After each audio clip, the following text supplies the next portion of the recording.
Hello, I'm Mark Mann, and this is Complicated Things. Today I'm going to talk about 5 photos I've selected from my archive. I'll give you a little background on all of the photos and why they're special to me. Now, I've been doing this for a long time, so when I go on a shoot, I'm pretty confident in my technique. I don't worry so much about cameras and lighting because, after 25 years, that becomes pretty natural. But the question I always ask myself is, how can I make a genuine connection with this person in a very short amount of time? As you'll see in this video, each person I work with is very different, and I have to adapt my approach to fit each of their personalities. But that's part of what I really love about my job.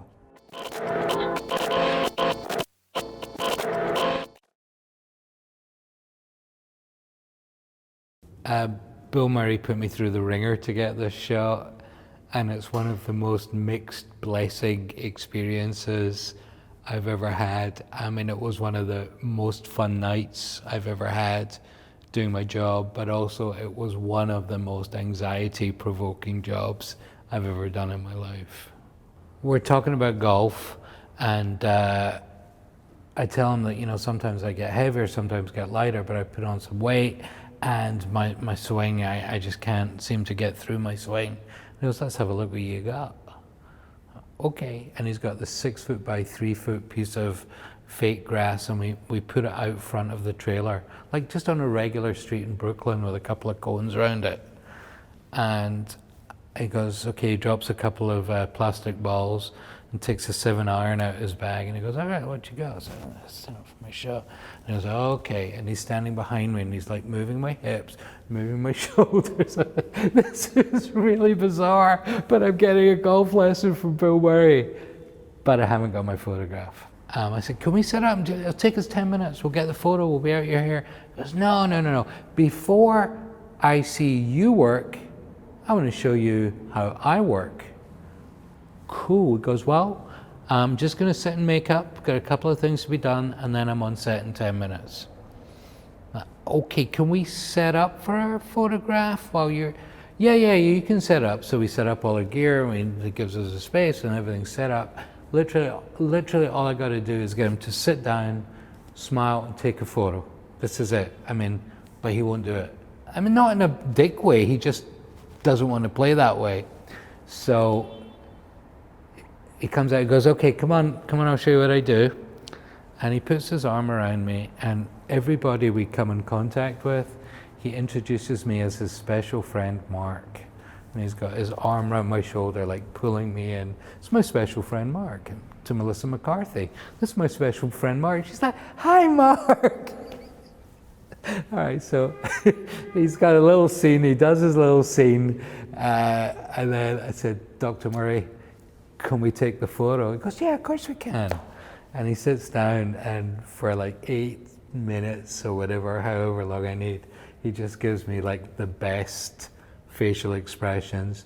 And what was so hard was he was making me laugh so much with his face that I was literally hysterically laughing. And I did this photo. He does the Bill Murray thing, and he just lifts his eyes up, and it was such a great night. And as soon as I got that first frame, I was already thinking about how great this story is. But until I got that picture, it was super nervous. But that's the Bill Murray story.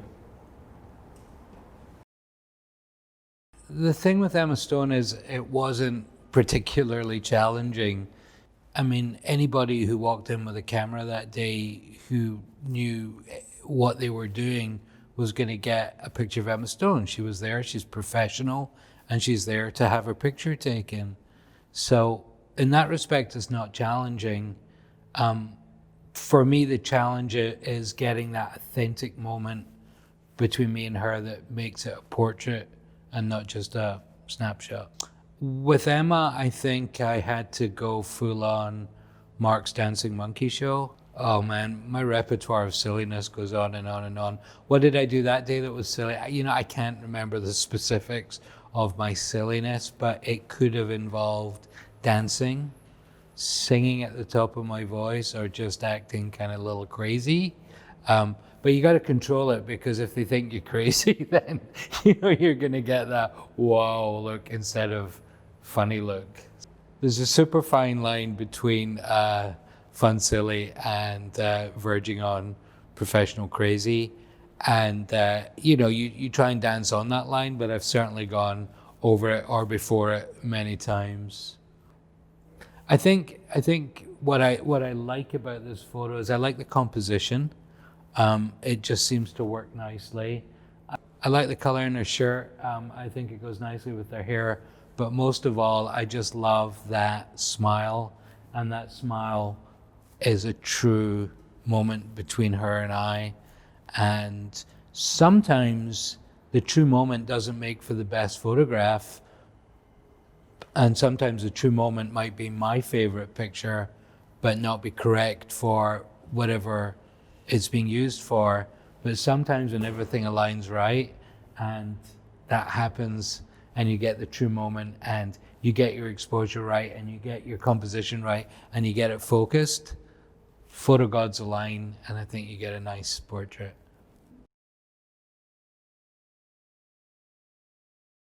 Oh man, photographing a sitting president, especially this particular sitting president, for me is an out of world experience.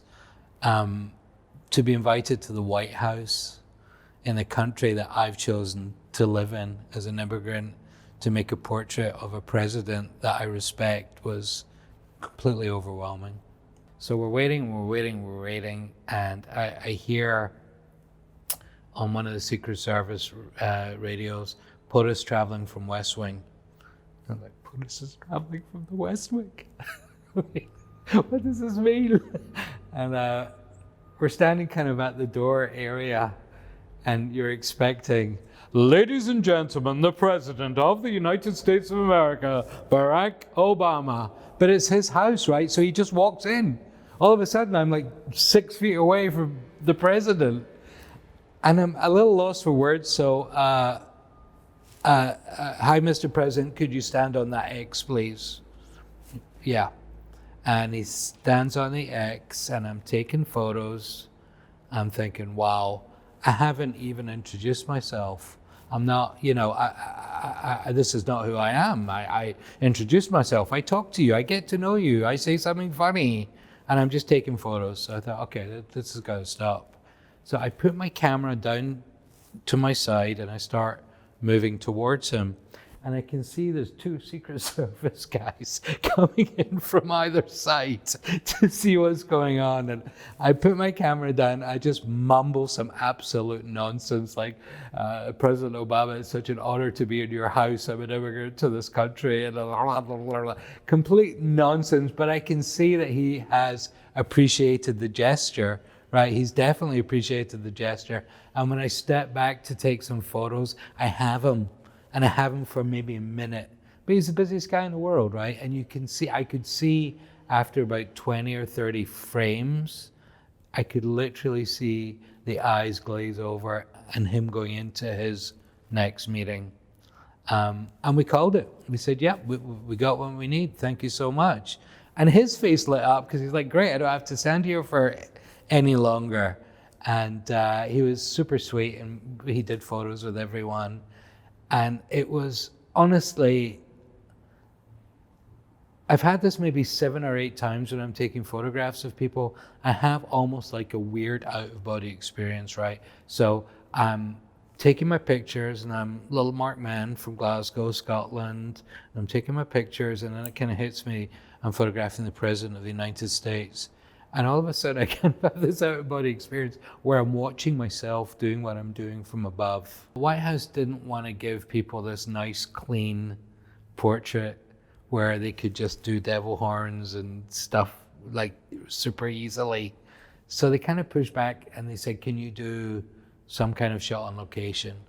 So I thought, you know what, I'm not going to compromise my lighting by, lighting it differently, but what we can do is pull back and show, more of a BTS of why we were there, and keeping Washington there, and, the Lincoln couch. And I think that was the reason for the composition choice. He's Iggy Pop. What's interesting about working with Iggy is I say Iggy like I know him. That was kind of funny. Would you call him Mr. Pop? It's interesting because he comes in. I always say Mr. to everyone, right? Mr. Pop. He goes Iggy. I was like, okay, Mr. Iggy. Couple of days before the shoot, we get his writer in from Sony. And nobody has I've never seen one of these crazy writers that people talk about, and you accommodate, right? Somebody wants Pellegrino and not Perrier, you get Pellegrino and not Perrier. I mean, I've never had one of these stupid ones. And Iggy Pop's writer consisted of two things: coffee and Snickers bars. So we got a box of Snicker bars and a couple of carafes of coffee, and he was happy as Larry. And we did portraits, but this shot, if it was like, hey Mark, go photograph Iggy Pop, whatever you want to do, I probably wouldn't have taken this shot, but it was definitely guidance from the creative director and the art director of the label that wanted some of these shots, and thank God they did.